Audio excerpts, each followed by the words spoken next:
Nice. Oh, dude, yeah. I may have a little squeaky voice, but yeah, I try to keep it as educational and I don't know, knowledge is power.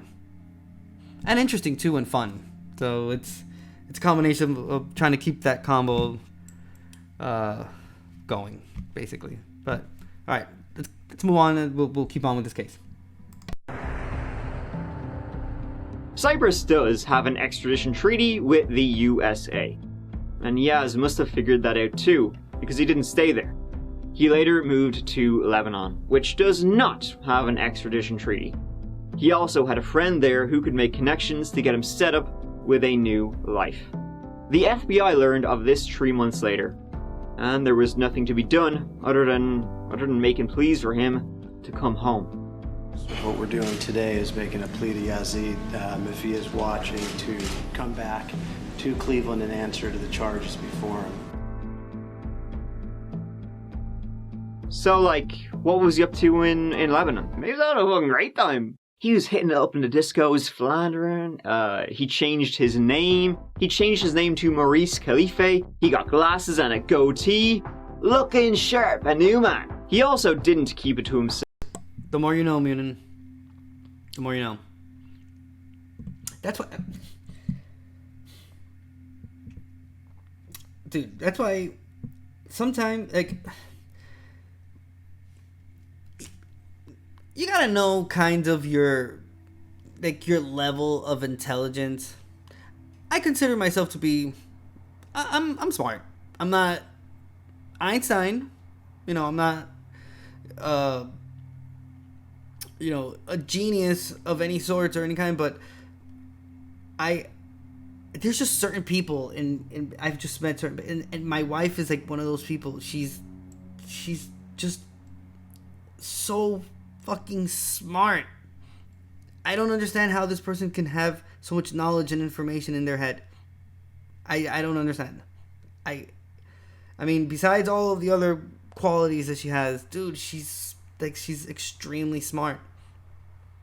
And I don't know, it just, I don't know, it keeps me wanting to catch up with kind of how smart she is. I'm not going to be able to, but I don't know. I think that's one of the reasons why I picked the topics that I pick. I'm extremely interested in them, but it's also adding that I'm I'm trying to kind of prove to someone that, you know, I'm a little bit smart too. I'm there. But yeah, she's just exceptionally smart, and that's I don't know. You said knowledge is power, and I don't know. I thought about that. It's extremely powerful, and yeah, she's just a very smart person. That he was an alleged, at this point, killer. He'd even joke about it all the time. Hey, guess what? I killed my wife. He got a new email address that was literally fugitive at hotmail.com. That's how you can really tell this story takes place in like the early 2000s. He was using Hotmail, and literally the only thing the authorities could do was wait for him to leave the country. And I don't know much about Lebanon. Maybe it's really, really cool and you don't want to leave ever, so they can't get you. But leave he did after a year and a half. He went back to Cyprus, if you can believe that. And he was immediately arrested getting off the plane. However, Cyprus won't... Dude, life was not good to that dude right there. Thank you very much. Okay? Hey, Amy, thank you so much for that raid. I really appreciate it. Thank you very much. Welcoming all raiders. I appreciate it. How's everyone doing tonight? Amy, hats off to you. I don't have a hat on, but I tip my hat to you. Thank you. Snipes, welcome in. SG Freak. How is everyone tonight? Thank you for that host too. I appreciate it. I'm doing pretty good, Snipes. So far, so good. Reaper Man, thank you for joining chat. Appreciate that.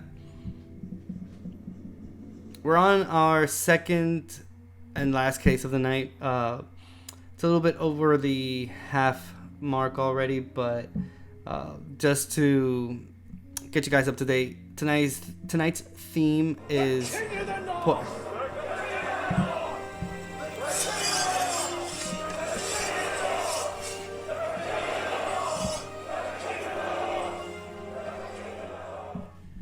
It's We will not go quietly into the night. We will not vanish without a fight. I fucking love those sounds. So awesome.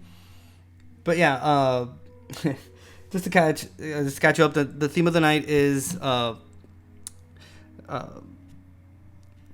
poison used as a method of murder. The first case that we saw was Visine. I don't want to, well, yeah. The first part was Visine. That's what they were using to commit murders. They described some of the cases that have been reported of people using Visine to unalive their partners or their bosses and whatnot. And hail to the king, baby. Hell yeah. And then the second one that we're watching now, this person used a cyanide pill. So yeah, you can kind of imagine how horrific the stories have been of how the individuals have passed away. So yeah, it's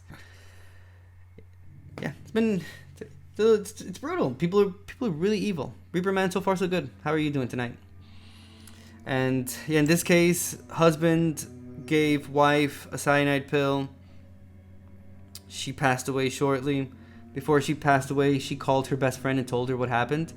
And yeah, that's basically how police were able to put two and two together. Oh, and homie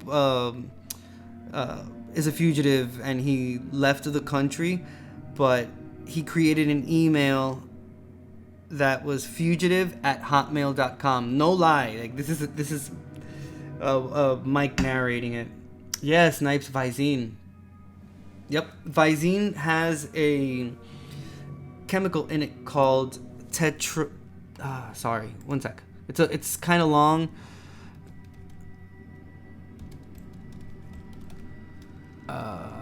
It's tetrahydrozoline.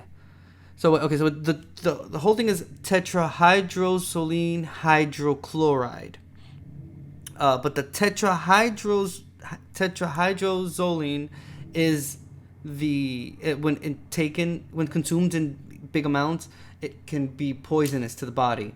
So yeah, you can be bedridden. It causes like extreme vomit, diarrhea, it's really painful, and it's a really, really awful way to pass. In this case, it's an awful way to be murdered by your partner or your employee. Because actually, one of the stories that he said in the Visine story, it was two employees that killed their supervisor, and it was using Visine. Squirrel, how are you tonight? Thank you for joining chat. I appreciate that. And yeah, and it was using Visine. So, and you can imagine how bad that actually is if it's consumed. And I mean, a drop or two won't do it like cyanide would, but Visine, if it's consumed in big amounts, it can potentially kill you. The first one that he mentioned was an 8th grader or 9th grader that was putting drops of Visine into his teacher's coffee every morning for like 5 or 6 days, and she got really, really sick. They ended up finding out because another student ratted out on that kid and told the principal that that kid was doing the thing with Visine. But yeah, it's really if consumed in big amounts, it's really poisonous and it can kill you. Besides like Visine, like some of the cases that we've seen here, people have like offed other people with what is it? Coolant. That one is insane. Like if you don't, if you've never heard what happens to your body when you consume coolant, it's like cyanide, and if we were to combine like cyanide and Visine in really big amounts, that's how bad coolant is for your body. And because it has such a sweet taste, it's easy to mix with other things. And if you've been here before and you've seen the antifreeze, exactly. It literally destroys your insides. It's crazy. It's insane. One of the cases that we saw, that we actually covered here on the True Crime and Murder Mystery Wednesday, the person, it was a woman, and she killed off. She killed off like 4 out of 5 of her family, of her immediate family members. So she killed off her husband, and she killed off 3 out of 4 kids, and they were all with antifreeze. Insane. It's crazy. It gives me a little bit of goosebumps just how evil someone can be. And the only reason that she gave about committing the crimes was that they were like nuisances for her. Like, it was a problem to have them around. So she bought like antifreeze and just like was trying to kill them all. Insane. Yeah, it definitely reprimanded. Eats your insides. Tetrahigh equals vasoconstrictor. Reduced vessel dilation. Risk of stroke, cardiovascular events too. Yeah. It's crazy, but I at least, I mean, with Visine, Mike had explained, I guess it has to be like in big amount, and it has to be a sufficient amount to be able to cause the poisoning. But cool, like antifreeze, you don't even have to. It's not even that much, because you're apparently like it's like it acts really quickly, and yeah, it's. I mean, I don't think you don't pass away. It's not like you're like poisoned and you pass away, but it starts eating your insides, and it goes into like your it mixes in like with your blood. I mean, and I'm only taking this information from the cases that we've seen where, again, they have used antifreeze. As if it's not enough to use like weapons and stuff like that, or many of the cases that we've seen as well, it's like using like knives and stuff like that, and pushing people down the stairs and shit. I mean, we did the Chris Watts case as well. That was pretty gruesome, but dude, like antifreeze and like Visine, like you have to. And in the case of like Visine, before I hit play, it's you're intentionally doing it, like, and it's a repeated thing. So it's not like the cyanide pill in this case, where you just give the pill to someone and the poison does its work. And in this case, you have to consistently give this person Visine in a drink for it to be able to poison you to the point where you pass away from it. So you really want this person dead. And mind you, in the case of the wife that did it to the husband, that was poisoning the husband with Visine, she had already tried to kill him with a crossbow. He was sleeping, and she grabbed an arrow, put it on a crossbow, prepped the whole thing. I don't know. I've never done it, but I'm imagining, because I'm imagining by the first person shooters that I played that it's, I guess, something like that. And she goes to his bed and she shoots him in the head.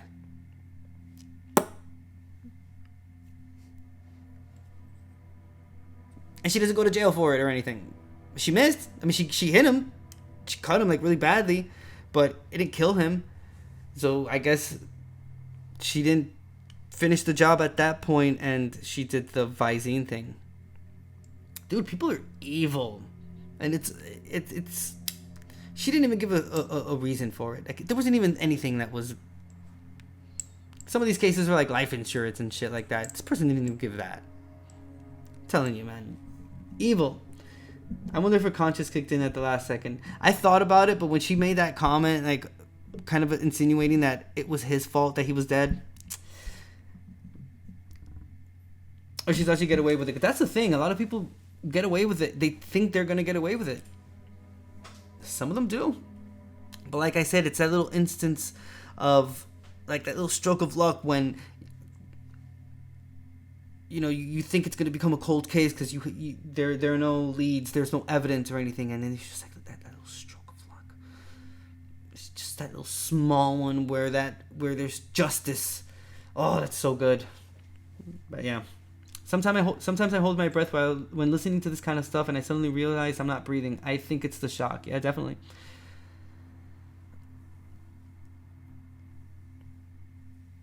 Yeah, it eventually catches up to them. I mean, think about it. I mean, there's